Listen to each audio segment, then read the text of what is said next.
I used to believe love was unshakable, that marriage was a sacred bond, too strong to ever break. But one choice, one mistake, was all it took to destroy the man who trusted me most. I thought I could bury it under silence and excuses, but betrayal has a way of clawing its way to the surface. This is the story of how I broke my husband's heart, how one moment of weakness unraveled everything we built together, and how the weight of that mistake still follows me like a shadow. I grew up in a quiet neighborhood, the kind where neighbors smiled across white fences and marriages seemed to last forever. My husband, Daniel, was my childhood friend. We walked to school together, shared lunches, and even promised as teenagers that no matter what, we would always be in each other's lives. When we finally married, it didn't feel like a beginning. It felt like the continuation of something timeless. Daniel was everything I thought I wanted: gentle, patient, hardworking. He never raised his voice, never left me doubting my worth.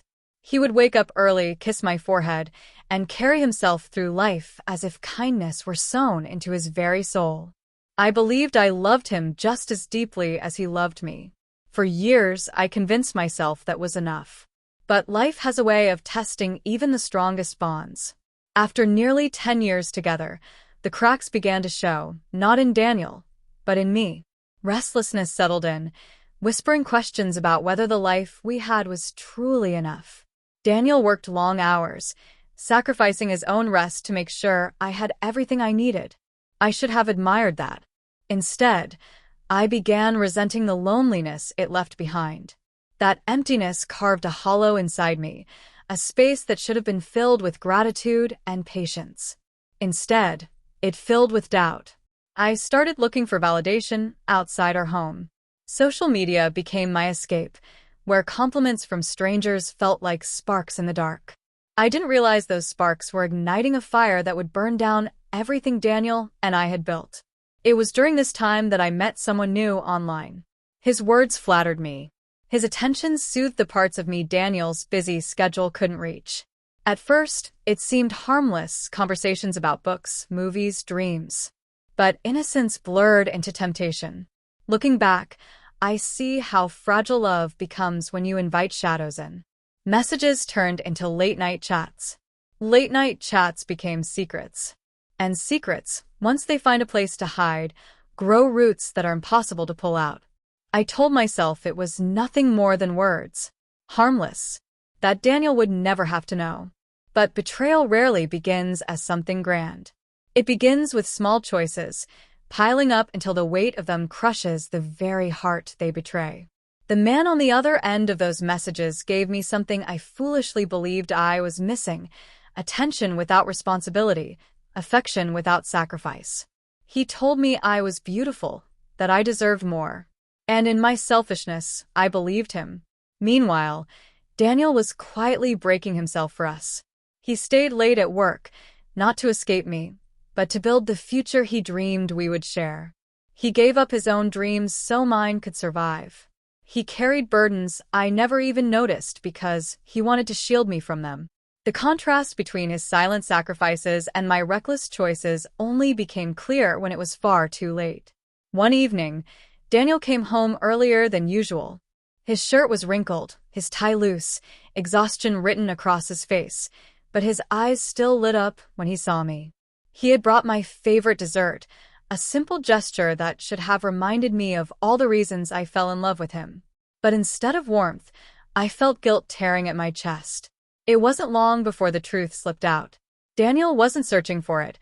He trusted me too much to even imagine betrayal. But lies unravel on their own. A message I forgot to delete. A notification I didn't silence. Suddenly, the world we built was hanging by a thread. I still remember his face when he discovered the truth. It wasn't anger, not at first. It was disbelief, the kind that carves itself so deeply into a person's soul it never fully heals. His hands trembled as he scrolled through the evidence of my betrayal. His lips parted, but no words came, as though language itself had abandoned him. I wanted to explain, to justify my actions as mistakes born of loneliness rather than selfishness.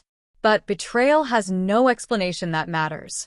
To Daniel, the love he poured into me had been repaid with disloyalty. The silence between us that night was heavier than any argument could ever be. When he finally spoke, his voice was quiet, broken, each word weighted with 1,000 shattered promises. He asked me why, and I had no answer that could make sense. In that moment, I watched the man I loved crumble. His shoulders, once steady and strong, slumped as though the foundation of his world had been ripped away. His eyes, once so warm, looked at me with pain and unfamiliarity, as if I had become a stranger in an instant. I had destroyed him, not with cruelty, not with violence, but with a single devastating choice. That night, he packed a bag and left. No yelling, no curses, just silence. He walked out, leaving behind the echo of a love I had taken for granted. And in that silence, I finally understood the depth of what I had done. In the weeks that followed, the house felt like a graveyard. Every room was haunted by him. His laughter in the kitchen, his footsteps in the hall, the warmth of his presence in the bed we once shared. I hadn't just broken his trust. I had destroyed the very foundation of our life. Friends and family tried to comfort me, but their words were hollow. They hadn't seen Daniel's face. They hadn't felt the weight of his silence. They didn't understand that betrayal isn't just a wound, it's a scar that never fades. Daniel moved on. He built a life without me. Yet when our paths crossed, I could still see the shadow of pain in his eyes. As for me, I was left with the echo of my mistake, a reminder that once love is broken, it's nearly impossible to repair. I've learned that betrayal doesn't just shatter the one you hurt. It breaks you too, piece by piece, every time you remember what you lost. I share this not as an excuse, but as a warning. The fleeting thrill of being wanted elsewhere is never worth the devastation it leaves behind. Because when you betray the one who trusts you most, you don't just lose them, you lose yourself. So, I ask you this. If you were given the chance to protect the heart of the person who loves you most, would you risk it for a passing temptation? Or would you hold it close, knowing that once broken, some hearts can never be mended? A.